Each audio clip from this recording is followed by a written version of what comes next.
Chapter 27. Knights and Squires. Stubb was the second mate.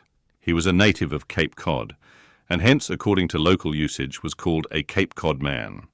A happy-go-lucky, neither craven nor valiant, taking perils as they came with an indifferent air. And while engaged in the most imminent crisis of the chase, toiling away, calm and collected as a journeyman joiner engaged for the year. Good-humoured, easy and careless, he presided over his whaleboat as if the most deadly encounter were but a dinner, and his crew all invited guests. He was as particular about the comfortable arrangement of his part of the boat as an old stage driver is about the snugness of his box. When close to the whale, in the very deathlock of the fight, he handled his unpitying lance coolly and off-handedly as a whistling tinker his hammer. He would hum over his old rigadig tunes while flank and flank with the most exasperated monster. Long usage had for this Stubb converted the jaws of death into an easy chair. What he thought of death itself, there is no telling. Whether he ever thought of it at all might be a question. But if he ever did chance to cast his mind that way after a comfortable dinner, no doubt, like a good sailor, he took it to be a sort of call of the watch to tumble aloft and bestir themselves there, about something which he would find out when he obeyed the order, and not sooner. What perhaps with other things made Stubb such an easy-going, unfearing man, so cheerily trudging off with the burden of life in a world full of grave peddlers, all bowed to the ground with their packs, what helped to bring about that almost impious good humour of his? That thing must have been his pipe. For like his nose, his short black little pipe was one of the regular features of his face. You would almost as soon have expected him to turn out of his bunk without his nose, as without his pipe. He kept a whole row of pipes there, ready loaded, stuck in a rack within easy reach of his hand, and whenever he turned in, he smoked them all out in succession, lighting one from the other to the end of the chapter, then loading them again to be in readiness anew. For when Stubb dressed, instead of first putting his legs into his trousers, he put his pipe into his mouth. I say this continual smoking must have been one cause, at least of his peculiar disposition. For everyone knows that this earthly air, whether ashore or afloat, is terribly infected with the nameless miseries of the numberless mortals who have died exhaling it. And as in time of the cholera, some people go about with a camphorated handkerchief to their mouths. So, likewise, against all mortal tribulations, Stubb's tobacco smoke might have operated as a sort of disinfecting agent. The third mate was Flask, a native of Tisbury in Martha's Vineyard, a short, stout, ruddy young fellow, very pugnacious concerning whales, who somehow seemed to think that the great leviathans had personally and hereditarily affronted him, and therefore it was a sort of point of honour with him to destroy them whenever encountered. So utterly lost was he to all sense of reverence for the many marvels of their majestic bulk and mystic ways, and so dead to anything like an apprehension of any possible danger from encountering them, that in his poor opinion the wondrous whale was but a species of magnified mouse, or at least water rat, requiring only a little circumvention and some small application of time and trouble in order to kill and boil. This ignorant, unconscious fearlessness of his made him a little waggish in the matter of whales. He followed these fish for the fun of it, and a 3 years' voyage round Cape Horn was only a jolly joke that lasted that length of time.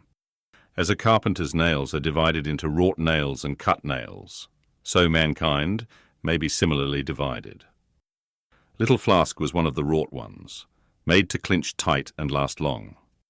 They called him King Post on board of the Pequod, because in form he could be well likened to the short square timber known by that name in Arctic whalers, and which by the means of many radiating side timbers inserted into it, serves to brace the ship against the icy concussions of those battering seas. Now these three mates, Starbuck, Stubb, and Flask, were momentous men. They it was who, by universal prescription, commanded 3 of the Pequod's boats as headsmen. In that grand order of battle in which Captain Ahab, would probably marshal his forces to descend on the whales. These three headsmen were as captains of companies. Or, being armed with their long, keen whaling spears, they were as a picked trio of lancers, even as the harpooneers were flingers of javelins. And since in this famous fishery, each mate or headsman, like a Gothic knight of old, is always accompanied by his boat steerer or harpooneer, who in certain conjunctures provides him with a fresh lance, when the former one has been badly twisted or elbowed in the assault, and moreover, as there generally subsists between the two a close intimacy and friendliness.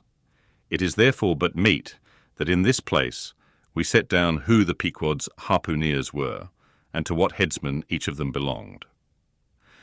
First of all was Queequeg, whom Starbuck, the chief mate, had selected for his squire. But Queequeg is already known. Next was Tashtego, an unmixed Indian from Gay Head, the most westerly promontory of Martha's Vineyard, where there still exists the last remnant of a village of red men, which has long supplied the neighbouring island of Nantucket with many of her most daring harpooneers. In the fishery, they usually go by the generic name of Gay-Headers. Tashtego's long, lean, sable hair, his high cheekbones, and black rounding eyes, for an Indian, oriental in their largeness, but Antarctic in their glittering expression. All this sufficiently proclaimed him an inheritor of the unvitiated blood of those proud warrior hunters, who, in quest of the great New England moose, had scoured, bow in hand, the aboriginal forests of the Main. But no longer snuffing in the trail of the wild beasts of the woodland, Tashtego now hunted in the wake of the great whales of the sea, the unerring harpoon of the sun fatally replacing the infallible arrow of the sires. To look at the tawny brawn of his lithe, snaky limbs, you would almost have credited the superstitions of some of the earlier Puritans, and half believed this wild Indian to be a son of the prince of the powers of the air. Tashtego was Stubb, the second mate's squire. Third among the harpooneers was Daggoo, a gigantic coal-black Negro savage, with a lion-like tread, an Ahasuerus to behold. Suspended from his ears were two golden hoops, so large that the sailors called them ring-bolts, and would talk of securing the topsail halyards to them. In his youth, Daggoo had voluntarily shipped on board of a whaler, lying in a lonely bay on his native coast, and never having been anywhere in the world but in Africa, Nantucket, and the pagan harbours most frequented by whalemen, and having now led for many years the bold life of the fishery in the ships of owners uncommonly heedful of what manner of men they shipped, Daggoo retained all his barbaric virtues, and erect as a giraffe, moved about the decks in all the pomp of 6'5" in his socks. There was a corporeal humility in looking up at him, and a white man standing before him seemed a white flag come to beg truce of a fortress. Curious to tell, this imperial Negro, Ahasuerus Daggoo, was the squire of Little Flask, who looked like a chessman beside him. As for the residue of the Pequod's company, be it said that at the present day not 1 in 2 of the many thousand men before the mast employed in the American whale fishery are Americans born, though pretty nearly all the officers are. Herein it is the same with the American whale fishery as with the American Army and military and merchant navies, and the engineering forces employed in the construction of the American canals and railroads. The same, I say, because in all these cases the native American liberally provides the brains, the rest of the world as generously supplying the muscles. No small number of these whaling seamen belong to the Azores, where the outward-bound Nantucket whalers frequently touch to augment their crews from the hardy peasants of those rocky shores. In like manner, the Greenland whalers sailing out of Hull or London put in at the Shetland Islands to receive the full complement of their crew. Upon the passage homewards, they drop them there again. How it is, there is no telling, but islanders seem to make the best whalemen. They were nearly all islanders in the Pequod. Isolatos too I call such, not acknowledging the common continent of men, but each isolato living on a separate continent of his own. Yet now, federated along one keel, what a set these isolatos were! An Anacharsis Clute's deputation from all the isles of the sea and all the ends of the earth, accompanying old Ahab in the Pequod to lay the world's grievances before that bar from which not very many of them ever come back. Black little Pip, he never did. Oh no, he went before. Poor Alabama boy. On the grim Pequod's forecastle ye shall along see him, beating his tambourine, prelusive of the eternal time, when sent for, to the great quarter-deck on high, he was bid strike in, with angels, and beat his tambourine in glory. Called a coward here, hailed a hero there.